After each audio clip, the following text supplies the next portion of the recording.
사랑과 자비로 우리를 품어주시는 아버지 하나님, 오늘도 새로운 하루를 허락하시고 이 새벽 은혜의 자리로 발걸음을 옮기게 하시니 감사합니다. 부쩍 차가워진 새벽 공기가 우리의 잠과 영혼을 깨우며 정신을 또렷하게 합니다. 어둑하지만 선명하게 드러나는 자연의 모든 리듬과 빛깔 속에서 스며있는 주님의 자비와 선하심을 느낍니다. 선하신 주님, 오늘도 주님 앞으로 나온 우리를 긍휼히 여겨주시고 오늘을 살아낼 힘과 능력을 허락해 주시옵소서. 기도의 자리에서 주님의 음성 듣게 하시고 말씀의 자리에서 주님의 뜻을 헤아리게 하여 주시옵소서.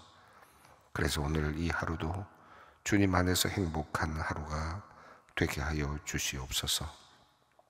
하나님, 우리는 하나님의 형상으로 빚어진 존귀하고 아름다운 존재임을 믿습니다.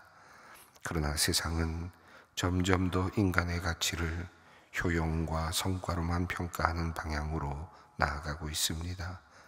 돈의 가치가 극대화되고 부자와 가난한 자가 나누이고 능력이 있는 자와 도태된 자가 나누이는 세상입니다. 하나님, 우리 안에 스며든 이러한 못된 세상의 가치가 우리를 압도하지 않기를 원합니다. 도리어 성령께서 주시는 선한 마음과 생각이 우리를 이끌어 주시기를 원합니다. 하나님의 품성을 담아내는 우리가 되게 하시고 하나님의 마음을 기쁘시게 하는 우리가 되게 하여 주시옵소서. 특별히 우리의 말에 하나님의 선함이 담기기를 원합니다. 악한 말, 희롱의 말, 어리석은 말이 아니라 신령한 노래와 찬양이 우러나게 하시고 감사가 우리의 입술에 달리게 하여 주시옵소서. 또한 우리의 삶이 주님을 본받기 원합니다. 어두움의 일이나 부끄러운 일에 참여하지 않게 하시오 더럽고 탐욕스러운 일을 행하지 않게 하여 주시옵소서.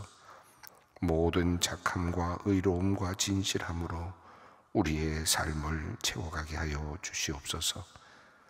그리하여 이 험한 세상 속에서 진정 세월을 아끼며 살아가는 지혜로운 자가 되게 하여 주시옵소서. 우리를 친구로 불러주시는 주님, 이슬을 맺힌 새벽 동산에서 주님을 만났던 한 사람의 고백을 우리가 함께 노래합니다. 저 장미꽃 위에 이슬이 맑게 빛나는 그 자리에서 주님의 음성을 들었던 한 사람처럼 오늘 우리도 이 새벽에 청아한 주님의 음성 듣기 원합니다. 그 주님의 음성이 들릴 때 울던 새도 잠잠하게 되고 시끄럽던 세상도 고요해질 것입니다. 우리의 영혼은 주님의 그 말씀에 생명으로 힘차게 일어설 것입니다. 그러하오니 주님, 오늘 이 아침 주님과 나누는 이 깊은 교제가 밤 깊도록 이어지게 하여 주시옵소서. 그리하여 주님께서 내려주시는 참된 평안과 기쁨으로 가득한 우리의 오늘 하루가 되게 하여 주시옵소서. 주님, 대한민국을 위해 기도합니다. 일제의 침략과 강점 그리고 이어진 한국전쟁의 폐허 위에 세워진 대한민국을 지금까지 지키시고 이끌어주신 하나님, 우리가 크신 하나님의 은혜를 입었음을 믿음으로 고백합니다.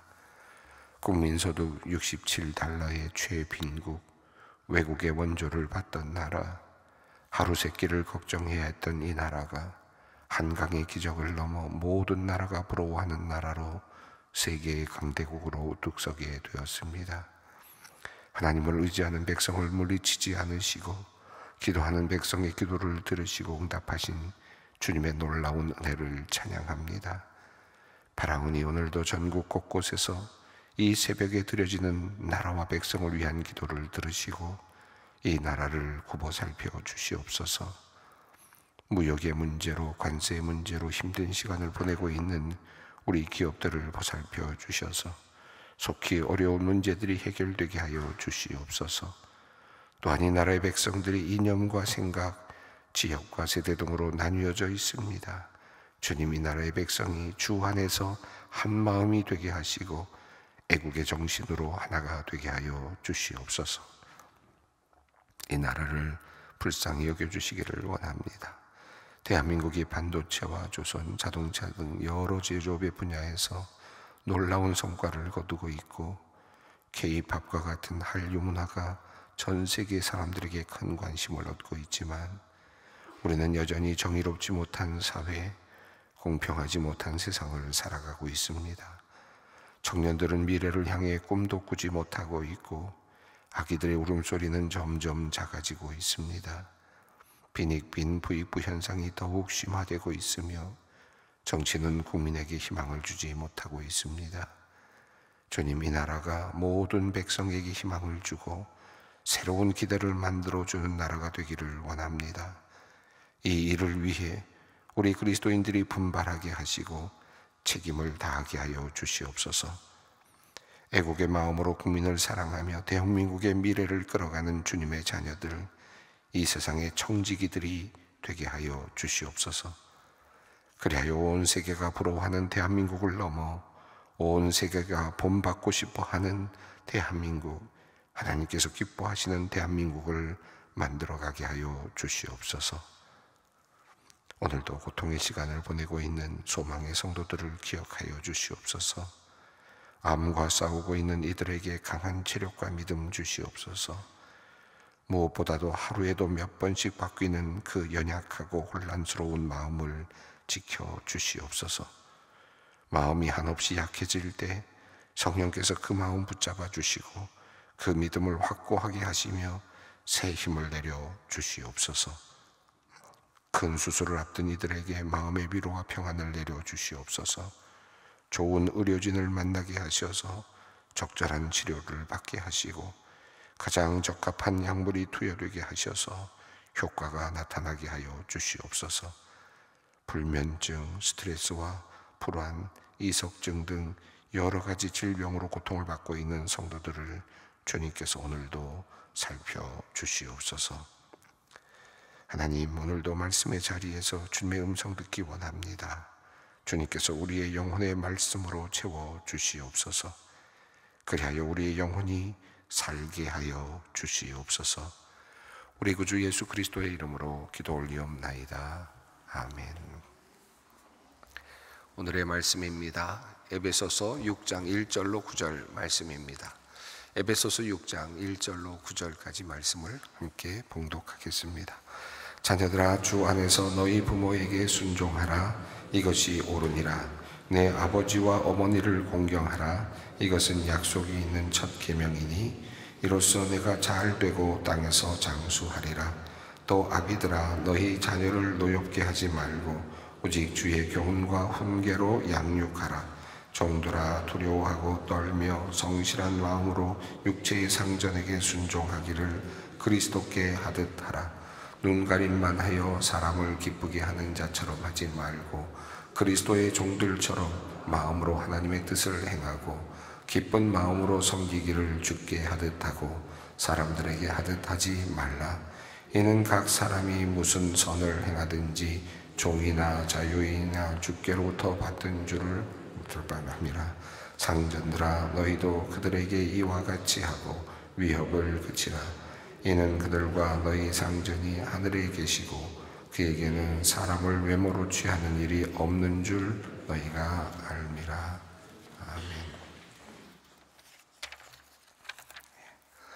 아멘. 우리가 어제 본문을 읽던 중에 남편과 아내와의 관계를 함께 읽어가다가 잠시 멈춰섰습니다.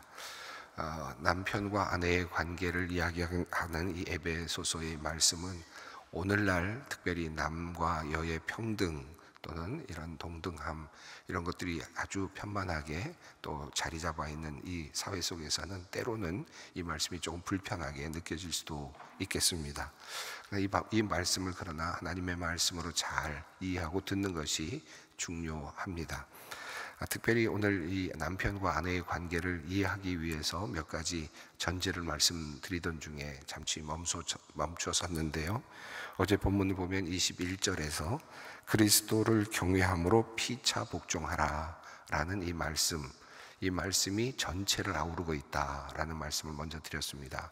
그러니까 남자와 여자 모든 사람들이 서로 피차 해야 된다라고 하는 이 복종의 명령은 모든 사람들에게 해당이 되는 것으로 그렇게 큰 그림이 그려지고 있습니다.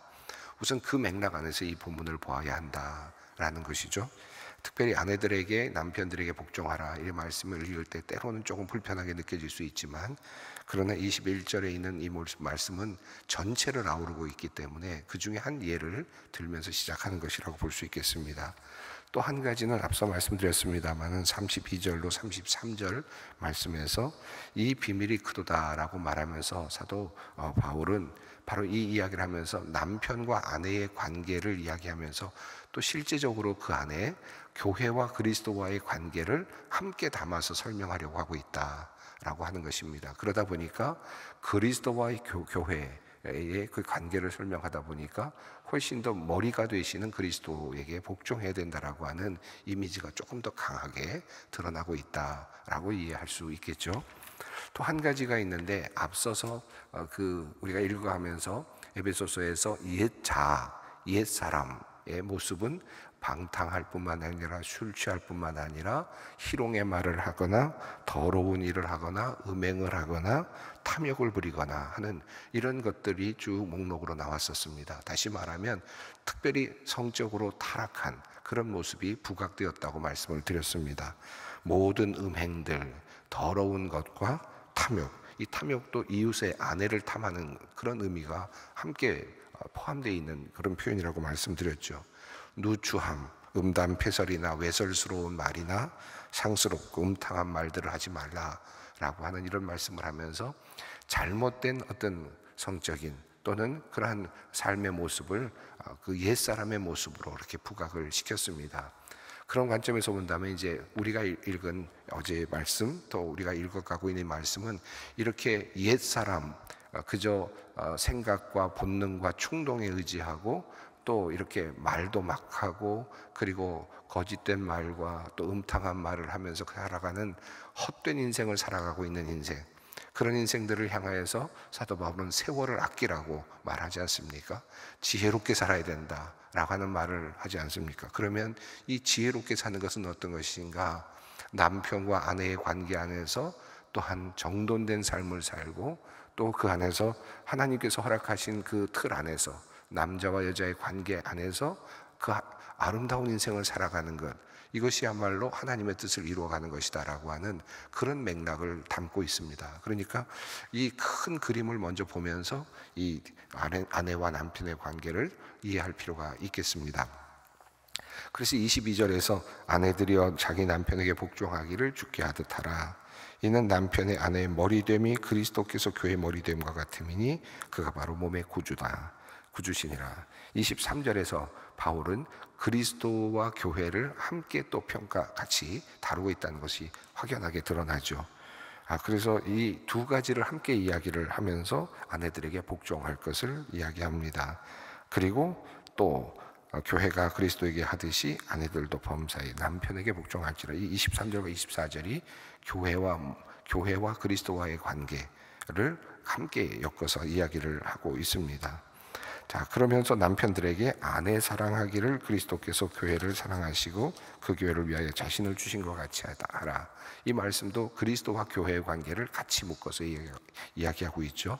그래서 이 말씀을 우리가 남편과 아내의 관계로만 해석하기보다는 그리스도와 교회와의 관계를 보다 더 이야기하고 싶어하는, 그래서 32절 말씀을 보시면 이 비밀을 크도다 나는 그리스도와 교회에 대해서 말하노라. 실제로는 이 말씀의 핵심은 교회와 그리스도와의 관계의 핵심이 있다는 것이고요.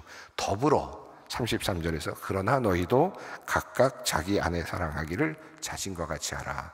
아내도 남편을 존경하라. 이 말씀은 부가적으로 붙어있는, 실제로는 부가되는 말씀으로 사도 바울은 설명하고 있습니다. 그래서 이 말씀을 읽을 때 그리스도와 교회의 그 관계를 더 깊이 생각하면서 살펴볼 필요가 있겠습니다. 그리고 21절에서 피차 복종하라라는 말씀이 나왔으므로 아내들과 남편들에게 주시는 말씀은 서로에게 해당되는 말씀을 한 예로 들어서 피차 해당이 된다라고 보는 것이 오늘날 이 말씀을 보다 더 확실하게 이해하는 방법이 아닐까 생각합니다. 다시 말하면 아내들만 남편에게 복종해야 되는 것이 아니라 남편들도 아내에게 복종해야 되는 것이다 라는 뜻이고, 25절에서 남편들이 아내를 사랑하기를 그리스도께서 교회를 사랑하신 것 같이 하라라는 말씀은 남편들이 아내들만 그렇게 하는 것이 아니고, 아내는 그러면 그렇게 해서 그렇게 하지 않아도 되는 것이 아니라 아내 역시 남편을 또 똑같이 그리스도께서 교회를 사랑하시고 그 교회를 위해 자신을 주신 것 같이 해야 하는 것이죠. 그러므로 지금 남편과 아내의 이 관계는 남편은 따로 나누고 역할을 따로 나누고 아내를 따로 나누어서 이야기한다기보다는 남편과 아내가 서로 피차에 복종하는 큰 방식을 서로 복종해야 되고 또 서로 사랑하고 자기를 내어주는 모습으로 나타나야 한다라는 말씀으로 이해하는 것이 더 우리들의 오늘날의 현실에 가장 적절하게 해석하는 방식이 아닐까 생각을 합니다. 그 뒤에 있는 말씀은 남편들에 대한 이야기를 하면서 자기 자신을 사랑하는 것, 자기 자신과 같이 사랑하라. 남편과 아내, 지금 남편에게 아내를 사랑하기를 자기 자신과 같이 하라라고 했는데, 그러면 아내는 남편을 그렇게 하면 할 필요가 없다는 말이 아니라 또 역시 아내도 남편을 자기 자신과 같이 사랑해야 한다라고 하는 것입니다. 그리고 그래서 이 둘은 한 몸이다, 하나다. 서로 앞뒤를 가릴 수 있는 것이 아니고 실제로 또 그것의 우위를 가릴 것이 아니라 서로 한 지체이다. 30절 31절이 그러죠. 우리는 그의 몸의 지체임이라. 그러므로 사람이 부모를 떠나 그의 아내와 합하여 그 둘이 한 육체가 될지니. 하나의 육체, 하나다, 같은 몸이다. 이 같은 몸이라는 의식을 가지고 서로 아끼고 서로 존경하고 서로 복종해야 한다라고 하는 말씀입니다. 그럼에도 불구하고 이 복종이라는 말이 조금 더 마음에 걸린다라고 생각하는 분들이 계실지 모르겠는데, 한번 생각해 보십시오. 우리 머리가 있고 몸이 있습니다. 그런데 머리와 몸이 있는데 머리의 역할이 이 모든 신호들을 내려보내서 손과 발을 움직이고 그러지 않습니까? 머릿속에 있는 뇌의 구조를 통해서 여러 가지 신경 조직을 통해서 전달이 돼서 몸이 움직인다고 하지 않습니까? 손과 발이 움직이죠. 그래서 머리를 다친 분들이 손과 발을 못 움직이거나 몸을 못 움직이는 경우들이 있지 않습니까? 그것을 표현하기를 복종하라. 머리에 있는 머리와 그 지체를, 머리의 그 지시를 복종해라 라고 이렇게 말할 수도 있겠지만, 이 말씀은 다르게 표현하면 긴밀하게 소통하라는 뜻이 아니겠습니까? 그러니까 서로 연결되어 있어야 되고 서로 소통이 되어야 신호들이 오고 가고 하면서 그 생각하는 것과 바라는 것들이 그대로 움직이고 발걸음도 손의 움직임도 원활해지지 않겠습니까? 그런 의미에서 본다면 이 복종하라는 말은 아주 원활하게 소통해야 된다라는, 그리고 아주 잘 연결되어 있어야 된다라고 하는 그런 의미로 이해하는 것도 매우 좋겠습니다. 그런 의미로 이해하면 이 머리와 몸이라고 하는 이 관계를 조금 더 좀 분명하게 이해할 수 있고, 그리고 동등한 관점에서, 남녀 간의 관점에서 본다면 좀 더 동등한 관점에서 이 부분을 이해할 수 있을 것입니다. 자, 에베소서 오늘 본문 6장 본문 말씀입니다. 이제는 자녀들과 관련된 내용입니다. 이 내용을 보면 당시에 역시 마찬가지로 당시의 어떤 문화, 당시의 상황도 어느 정도 반영이 되어 있고, 그 당시에 이 말씀을 읽고 있었던 사람들에게는 충분히 공감이 되었을 것입니다. 이 아내와 남편의 관계도 사실은 그런 의미도 함께 담겨 있다고 말씀을 드렸는데요, 당시의 문화적인 부분도 없지 않습니다. 자, 1절 한번 읽겠습니다. 자녀들아, 주 안에서 너희 부모에게 순종하라. 이것이 옳으니라. 자, 자녀들아, 너희 부모에게 순종하라. 이것이 옳으니라. 당연한 말처럼 보이는데요, 여기서 중요한 표현은 주 안에서라는 표현이겠습니다. 너무나도 자주 나오는 표현이어서 그냥 쓱 지나갈 수도 있는 말이지만, 그러나 이 표현이 주는 의미는 굉장히 강합니다. 주 안에서 너희가 허물과 죄로 죽었던 너희를 살리셨다. 옛 과거의 모습이 이제 우리는 새로운 모습으로 새로운 존재로 태어나게 되었습니다. 그렇게 된 이유는 그리스도 안에서, 주 안에서 일어난 일이었습니다. 주님 때문에 일어난 일이었죠. 이것을 좀 더 명료하게 보이는 본문들이 앞에 여러 개 나오는데 2장 12절 13절 같은 경우에 보면 그때 너희는 그리스도 밖에 있었고 라는 표현이 나오죠. 그리스도 밖에 있었고 예수 안에서 그리스도의 피로 가까워졌느니라 이렇게 되어 있거든요. 다시 말하면 이 예수 안에서, 주 안에서라는 말은 과거에는 그리스도 밖에 있었다가 주 안으로 들어온 상태를 말합니다. 그러니까 주 안에서라는 말은 이미 새로운 존재로 바뀐 상태를 말하는 거죠. 멀리 있던 너희가 그리스도의 피로 가까워졌다라는 말은 구원받은 백성이라면, 하나님의 은혜를 입은 백성이라면, 새로운 존재로 태어난 새 사람을 입은 존재라면 옛 자아를 벗어버리고 옛 모습을 벗어버리고 구습을 쫓는 옛 사람을 벗어버리고 심령이 새롭게 되어서 새로운 존재가 된 새 사람을 입은 존재라면 바로 그 사람이 주 안에 있는 사람이죠. 그러니까 여기서는 거듭난 사람, 이미 그리스도인이 된 사람, 새롭게 된 사람이라면 적어도 이렇게 살아야 된다라고 하는 내용입니다. 그래서 자녀들아 주 안에서라는 표현이, 이 주 안에서가 묵직한 표현입니다. 너희가 그리스도인이 되었다면 다른 삶을 살아야 된다라는 뜻인데요, 부모에게 순종하라라고 표현합니다. 이것이 옳으니라. 첫 번째로 지금 바울 사도는 그냥 단순하게 선포합니다. 이것은 옳은 것이다. 왜냐하면 하나님께서 말씀하신 명령이고 약속이기 때문이다. 하나님으로부터 온 것이기 때문에 이것은 하라는 명령과 더불어 약속이 있는 것이다. 2절이 그 내용을 얘기하죠. 내 아버지와 어머니를 공경하라. 이것은 약속이 있는 첫 계명이니. 아버지와 어머니를 공경하라는 이 말씀은 옳습니다. 왜냐하면 하나님이 그렇게 말씀하셨기 때문입니다. 그리고 그 안에 약속까지 담아주셨기 때문이다 라고 말합니다. 이 약속이 있는 첫 계명이라고 하는 것은 십계명을 전체적으로 의미하는 뜻으로 이해하는 것이 더 좋겠습니다. 십계명 안으로 들어가 보면 약속이 있는 첫 계명은 사실은 앞에 하나가 더 있거든요. 그리고 그 다음에 인간과의 관계 안에서 약속이 있는 첫 계명이 또 두 번째 계명이라고도 볼 수 있는데, 인간과의 관계 안에서 본다면 약속이 있는 첫 번째 계명이라고도 볼 수 있겠고, 십계명 안에서 또 아니면 십계명 전체가 약속이 담겨 있는 그런 전체적인 약속이 담겨 있는 그런 첫 계명이기 때문에 그 전체를 십계명을 하나님의 율법을 첫 계명이라고 이렇게 이해할 수도 있겠습니다. 중요한 것은 어쨌든 하나님을 공경하라, 내 아버지와 어머니를 공경하라는 이 말씀은 약속이 담겨 있다. 하나님의 분명한 약속까지 담겨 있는 명령이라는 것입니다. 그 약속의 내용은 무엇이었습니까? 3절입니다. 이로써 내가 잘되고 땅에서 장수하리라. 이 약속이 오래전부터 하나님께서는 이미 모든 자녀들에게 주셨던 약속이었다. 이대로다. 하나님의 약속은, 이 약속은 변함이 없다는 것입니다. 자, 이렇게 자녀들에게 부모를 공경할 것, 순종할 것을 명령하는 사도 바울은 이제 아비들에게도 이야기를 합니다. 아비들에게는 아주 짧게 이야기를 하는데요, 4절입니다. 또 아비들아 너희 자녀를 노엽게 하지 말고 오직 주의 교훈과 훈계로 양육하라.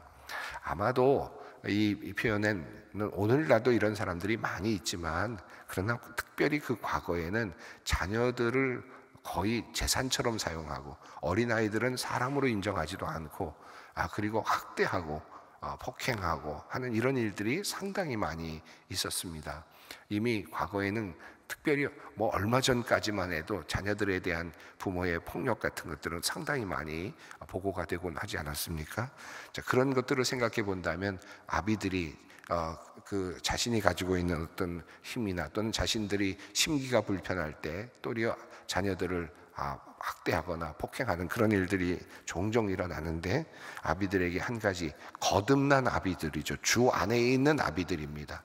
하나님의 백성이 된 새 사람을 입은 사람이라면 아비들은 자녀들에게 자녀들을 노엽게 하지 말아야 한다.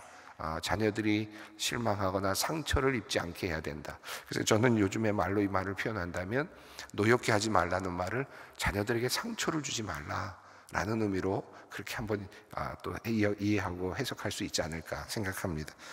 자녀를 노엽게 하지, 자녀들에게 상처 주지 마라. 때리거나 학대하거나 하지 마라. 도리어 양육하라. 아이를 잘 길러내라. 이 양육하라는 말 속에 주의 교훈과 훈계로 주님의 말씀을 붙잡고 그 아이들에게 양육하라라고 하는 아비들에게 주시는 명령입니다. 이제 새로운 존재로서의 새 사람을 입은 사람으로서의 주 안에 있는 사람으로서의 아비는 자녀들을 주님의 말씀으로 양육해야 될 명령을 받는 것입니다. 그리고 그것이 또 주어진 임무이기도 합니다. 자, 5절부터는 이제 우리에게는 조금 생소하지만 과거의 문화권에서는 아마 당연히 당시에는 한 3분의 1 정도가 당시 살고 있었던 로마 시대의 3분의 1 정도가 대략 그러니까 이 종으로 살고 있었다고 하니까 상당히 많은 사람의 숫자가 이 종에 해당이 되었겠습니다. 종들에게 주시는 그리스도인이 된 종들입니다. 그들에게 어떤 말씀을 주십니까? 5절 말씀, 6절, 7절 말씀까지 함께 읽겠습니다. 종들아 두려워하고 떨며 성실한 마음으로 육체의 상전에게 순종하기를 그리스도께 하듯 하라.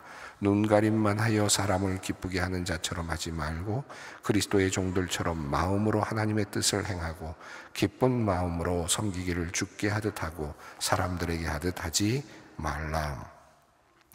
이 종들에게 이 말씀을 하는데, 종은 사회적으로 보면 지금 신분이 낮은 사람이고, 이 종들은 그런 의미에서 본다면 참 인간으로 태어나서 억울한 인생을 살고 있는, 우리가 지금 오늘날로 생각해 본다면 모두가 다 하나님의 형상으로 태어났는데 왜 이들은 종으로 태어나서 이렇게 억울한 일을 당할까 생각이 드는데, 그런데 그들에게 주시는 말씀은 너희들을 해방해야 된다라는 말을 보다는 사도 바울은 지금 있는 이 현재에서 너희들의 신분에서 최선을 다해서 상전들을 섬기라. 그것도 심지어는 이 그리스도께 하듯 하라, 주께 하듯 하라라고 하면서 아주 강력하게 상전들을 잘 섬길 것을 이야기하고 있습니다. 참 놀랍죠. 도리어 해방을 선언하고 이제 참된 자유가 되었으니까 너희도 이제는 자유인이다 이렇게 선언을 할 수도 있을 것 같은데, 사도 바울은 도리어 거꾸로 지금 너희가 그리스도 안에서 자유롭게는 되었지만 너희의 신분인 이 종의 신분을 그대로 붙잡고 있고, 그리고 주인들에게 최선을 다해서 주님께 하듯이 그렇게 순종하고 복종하고 섬기라고 이렇게 표현을 합니다. 조금은 의아한 듯한 느낌이 들기도 합니다.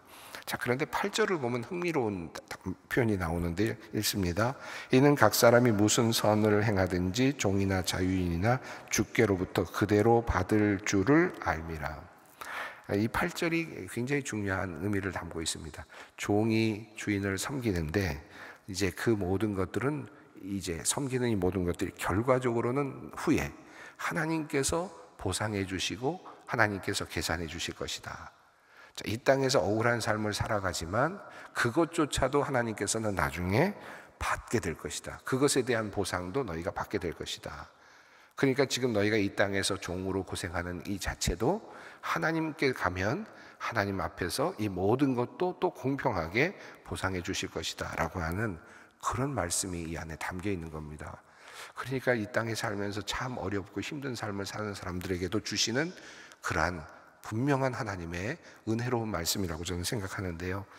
이것이 종의 신분으로서 상전을 섬길 수 있게 만드는 또 동력이 되기도 합니다. 내가 비록 이곳에서 힘들게 종으로 살아가지만 나는 나에게 맡겨주신 일을 최선을 다해서 하면 하나님께서 모든 것들을 선악간에 판단하실 것이고 하나님께서는 다 갚아주실 것이다 라고 하는 믿음으로 이 일을 성실하게 감당하라 라고 하는, 너희들의 형편이 어떠한 곳에 있든지 너희들은 그 일을 성실하게 감당하면 하나님께서 언젠가 갚아주실 것이다 라고 하는 말씀입니다.